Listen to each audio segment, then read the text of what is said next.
दादा ये जो है प्रॉब्लम है कार्तिक बिहार कॉलोनी की। तो सड़क पास तो कर दी। हाँ सड़क हो गई है लेकिन थोड़ा सा जो है सर टेंडर हो गया, जी 8 तारीख को टेंडर होने जा रहा है। रखिए मैं अभी बात की रहता हूँ। हाँ बिलाल बताओ। ये थोड़ा सा काम है खुड़ाबाग क्षेत्र का। जल निकासी के जी लिए जी जल निकासी ठीक समस्या है। रखिए, मैं भी कह दे रहा हूँ। जब मीडिया आ गई थोड़ा सा बात कर लें। जी हूँ अमित सिंह सूर्यवंशी, आप देख रहे हैं सीपी न्यूज़ लाइव टीवी जनपद बाराबंकी से, और इसमें हम मौजूद हैं बाराबंकी के नगर पालिका चेयरमैन रंजीत लाला के घर पे, और इनसे हम बात करते हैं इनके दिनचर्या के बारे में और जनता दर्शन के बारे में कि जो लोग आते हैं यहाँ पे। जब हम आए तो देखें ना डायरी है ना पेन है, कैसे लोगों का समस्याओं का समाधान करते हैं, कैसे नोट करते हैं, कैसे दिन में ये निस्तारण करते हैं कार्यों का। तो दादाजी एक बात बताइए, यहाँ पर जब हम आए तो ना डायरी दिख रही है ना पेन दिख रही है, आप कैसे समस्त कार्यों का निस्तारण करते हैं? कोई हमारा असिस्टेंट भी नहीं है यहाँ पर। नहीं। 10 साल की चेयरमैनी में जी ये नई बात नहीं, पूरी जनता जानती है कि हमने कहीं पर किसी कार्य की लिखा पढ़ी की ही नहीं। जी इसलिए कि मैं कार्यों का त्वरित निस्तारण करता हूँ। फोन आया जी तो फोन पर तुरंत आदेश निर्देश जहाँ जिसका काम है कर दिया। प्रार्थना पत्र आया तो तुरंत उसको क्रियान्वित करा दिया। समस्या जो भी है उसका जहाँ तक हो सकता हल मैं तुरंत का तुरंत कर देता हूँ। इसलिए कर देता हूँ जी कि आदमी की जिंदगी का क्या भरोसा।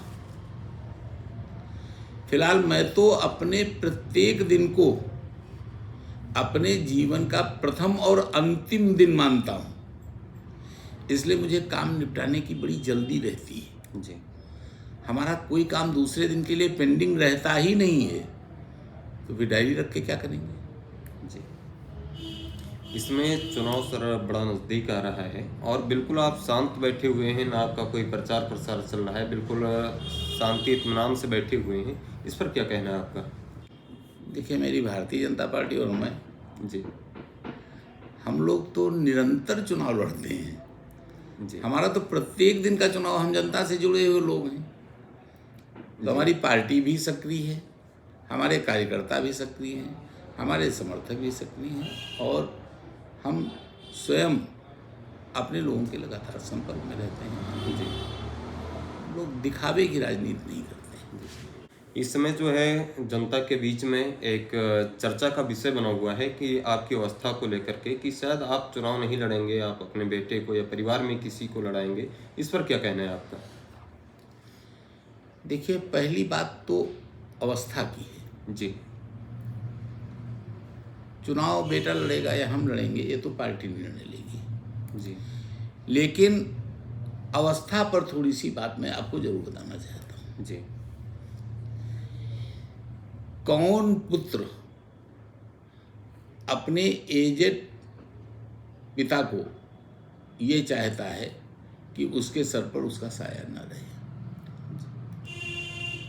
ये जनता भी पुत्रवत हो जाती है। ये जनता चाहेगी कि उसके ऊपर से हमारा साया उठ जाए। अब आप कहेंगे कि आप ही का साया क्यों, सही है। बहुत बुजुर्ग हैं, उनका साया क्यों न उन पर बने, आप ही लगातार बने रहेंगे। जी देखिए, मैं आपको बताऊं, एक बुजुर्ग के पास उसकी पूंजी क्या होती है। क्यों नहीं पुत्र चाहता है कि इसका साया हमारे ऊपर से चला जाए, क्यों नहीं चाहता। हमारे पास हमारा जो अनुभव है, अनुभव कभी बूढ़ा नहीं होता है। जी हमारे कार्य हैं जो कभी मर नहीं सकते हैं। हमारी सलाह है, हमारा मशविरा है जो हमारे अनुभव के आधार पर मिलता है लोगों को। जी इसमें नित्य नयापन होता है। जी सोच हमारी हमेशा एक नई ऊर्जा को लेकर के निकलती है। शरीर के वृद्ध होने से कुछ नहीं होता है। जी मस्तिष्क वृद्ध न हुआ हूँ। तो जो कुछ इस नगर को मैं दे रहा हूँ, और रह गई पुत्र की बात, जी, तो पिता का कार्य कौन देखता है? बेटा देखते हैं। तो फिर तो दीजिएगा। तो मेरी कोई गलती नहीं है, लेकिन हमारी ये पार्टी है, जी अगर वो हमसे ही कहेगी तो हम देखेंगे। जी। वैसे आपका क्या मशवरा है, आप कैसे कार्य करेंगे कि आप जो है नगर का उद्धार कर सकें या उत्थान कर सकें, इसका कैसे, क्या मशवरा है आपका? देखिए, नगर की एक विश्वसनीयता बनी हमारे ऊपर, जी और विश्वसनीयता यूं ही नहीं बनी। आज आम जनमानस में एक बात है कि 10 साल की चेयरमैनी में चेयरमैन साहब ने काम तो बहुत कुछ किया, बहुत किया, जो पिछले चेयरमैन नहीं कर पाए। जी खैर, ये जनता की बात है, लेकिन ये चुनावी बात हो जाएगी। जी मैं चुनावी बात नहीं कर रहा हूँ, मैं नगर के भविष्य की बात कर रहा हूँ। मैं जब चेयरमैन होकर के आया, जो कमियां मैं महसूस कर रहा था नगर के अंदर, जी मैं 82,000 पर वोटों पर चुनाव लड़ा था पहला। आज मैं 1,63,000 वोटों पर चुनाव लड़ने जा रहा हूँ, यानी हमारी संख्या दुगनी हुई। कैसे हुई?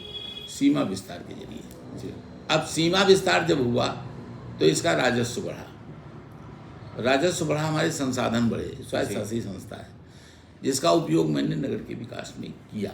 जी हमारा सम्मान भी बढ़ा कि बड़ी नगर पालिका हो गई, आज ये विधानसभा की आदि है, तो हमारा सम्मान भी, नगर का भी सम्मान बढ़ा। हम अब उस पर नहीं जाना चाहते हैं, जो काम हमने किए हैं वो तो सबकी निगाहों के सामने है, बार बार उसको दोहराने से कोई फायदा नहीं। लेकिन जो मैं आगे करना चाहता हूँ जी उसको हमारे नगरवासी बहुत ध्यान से सुने। आपके चैनल के माध्यम से आपने बहुत बढ़िया, मेरी ज़िंदगी में इस तरह का सवाल किसी ने नहीं पूछा। जी आप पहले पत्रकार हैं जो पूछ रहे हैं, तो आप उसका जवाब भी सुनिए। मैं जब चेयरमैन हुआ था और मैंने सीमा विस्तार कहा था, तो सीमा विस्तार के बाद हमारे ईओ थे SK सिंह, जिनसे मैंने तुरंत इस बात को कहा। हमने कहा सीमा विस्तार हो गया, अब इसकी फाइल नगर निगम के लिए आप तैयार करिए, हम इसको नगर निगम बनाना चाहते हैं। जी लेकिन नगर निगम के मानक नहीं पूरे हो रहे थे, और आज भी अभी भी पूरे नहीं हैं। लेकिन जो फाइल मैंने आज से 6 साल पहले तैयार करवाई थी, आज हमारी नगर पालिका में सुरक्षित है। और मैं ये महसूस कर रहा हूँ कि आज जिस तरह से लोग विश्वास नहीं कर पा रहे थे कि सीमा विस्तार होगा, आज हो सकता है लोग विश्वास न कर पाएं कि नगर निगम भी बन सकता है। लेकिन मैं बता रहा हूँ ये नगर निगम कैसे बनेगा। आज की तारीख में पेपर में भी निकल चुका है, गजट हो चुका है कि ये LDA के कार्यक्षेत्र में आ गया है, यहाँ तक LDA आ जाएगा। आज की तारीख में आइए मैं आपको सड़क की चौहद्दी दिखाता हूँ। चंदौली से आगे तक यहाँ की प्लाटिंग चल रही है। यहाँ के जो निवेशक हैं, हालांकि लोग उनको कुछ भी कहें, लेकिन मैं तो अपना इनको निवेशक मानता हूँ। सफ़ेदाबाद से इधर तक विकास हो रहा है, इधर तक इसका विकास चल रहा है, प्लाटिंग चल रही, तमाम सोसाइटियाँ अपनी सिटी डेवलप कर रही हैं। इधर सतरिक बंकी हमारे में से मिला हुआ हिस्सा शामिल ही हो जाएगा। बंकी के आगे तक भी हमारे शहर का विस्तार हो रहा है। सफ़ेदाबाद इधर भी हमारे शहर का विस्तार हो रहा है। सतरिक राउंड एरिया प्रस्ताव में थी, मैं अपने में शामिल कराऊंगा। इधर साहबपुर का भी तक विस्तार हो रहा है, जहांगीराबाद रोड तक विस्तार हो रहा है। इधर फैजाबाद रोड पर बलछत और दादरे तक प्लाटिंग के काम चल रहे हैं, तमाम सिटी बन रही। अब क्या हो गया, ये एरिया जो हमारा विकसित हो रहा है और साथ में LDA आ रहा है। अब मैं समझता हूँ कि आगे आने वाले भविष्य में 1 आध साल के अंदर, जहाँ तक मैं जान रहा हूँ, ये हमारी तमाम अहर्ताओं को जो नगर निगम के अंदर होनी चाहिए, ये इनको पूरा कर देंगी। और जब पूरा कर देंगी तो मेरा सबसे पहला प्रयास होगा, जिस तरह से दिल्ली गाजियाबाद को नगर निगम घोषित हुआ, गाजियाबाद बहुत छोटा शहर था, उसी तरह से राजधानी के नज़दीक होने के कारण मैं इसको, अगर हमारी जनता हमारा साथ देती चली जा रही, तो मैं इसको नगर निगम घोषित करके जो गौरव गाजियाबाद को मिला है, वो गौरव मैं बाराबंकी को दिलाने के लिए पूरा प्रयत्न करूंगा, और प्रयत्न नहीं करूंगा, मेरा कोई भी प्रयत्न आज तक असफल नहीं हुआ। मैंने जिस चीज़ पर हाथ रखा है उसमें मैं सफल हुआ हूं, इसको नगर निगम बनाने में भी सफल होऊंगा। जनता का आशीर्वाद चाहिए। आपसे एक और लास्ट सवाल है हमारा कि आप भारतीय जनता पार्टी से चुनाव लड़ते हैं और हिंदू का वोट लेते हैं, काम मुसलमानों का करते हैं, ऐसा आरोप है जनता का। इस पर क्या कहना चाहेंगे आप? बुजुर्गों की गलती है। जी, अब आप कहेंगे काम आप करते, गलती बुजुर्गों को दे दिए। सही है जी। देखिए, एक गंभीर प्रश्न है। अगर मैं हिंदू घर में पैदा हुआ हूँ, जी हमसे उम्मीद करनी चाहिए हिंदू परिवार को। जी पैदा होने का मतलब जो है, हमको यहाँ पर हिंदुओं ने चेयरमैन बनाया, बिल्कुल सही सही है। पैदा होने का मतलब ये नहीं कि मैं पारिवारिक बात कर रहा हूँ। जी तो मैं हिंदू घर में पैदा हुआ हूँ, हमको हिंदुओं ने बनाया है, हमें परवरिश हिंदुओं की करनी चाहिए। बात अपनी जगह पर सही है, लेकिन बुजुर्गों की गलती मैंने क्यों कह दिया? ये जो कुत्ते पल गए हमारे, वो यही नहीं पले, देश के अंदर पल गए। ये हमने पाले हैं। बुजुर्ग अब इन कुत्तों को रोटी टुकड़ा मैं नहीं दूंगा, मेरी तो मजबूरी हो गई, देना ही पड़ेगा। जी जब तक ये नहीं निकल जाते हैं, जब तक यही तो संघर्ष चल रहा है कि एक तरफ विपक्षी पार्टियां मुस्लिम बेस राज्य बनाना चाहती हैं। हमारे नगर में भी यही चल रहा है कि मुसलमानों का समर्थन लेकर के जब तुम चुनाव जीत करके आओगे तो मुस्लिम बेस नगर बनेगा। जी मैं ये करता हूं कि मेरे पास, हालांकि बिलाल भाई अपने काम चाहे हैं, मैंने भेदभाव नहीं किया, बैठे हुए हैं, लेकिन मैं इस काम में भेदभाव नहीं करता हूं, लेकिन कहने में भी संकोच नहीं करता हूं, मुंह पे कहता हूं। मैं ये नहीं कि मुसलमान बैठा तो मैं डर गया हूं। तो कहने का तात्पर्य ये है कि मैंने इसको हिंदू बेस नगर बनाया। ये हिंदू बेस नगर है, ये मुस्लिम बेस नगर नहीं है। साथ में कुर्सी कलंकित कर दी थी। आज़ादी के बाद पहला मुसलमान बैठा था, मुस्लिम समर्थक बैठेंगे। जी तो कहने का तात्पर्य है, ये तो मेरी गलती नहीं, लेकिन ये टुकड़े देने भी बंद हो जाएंगे।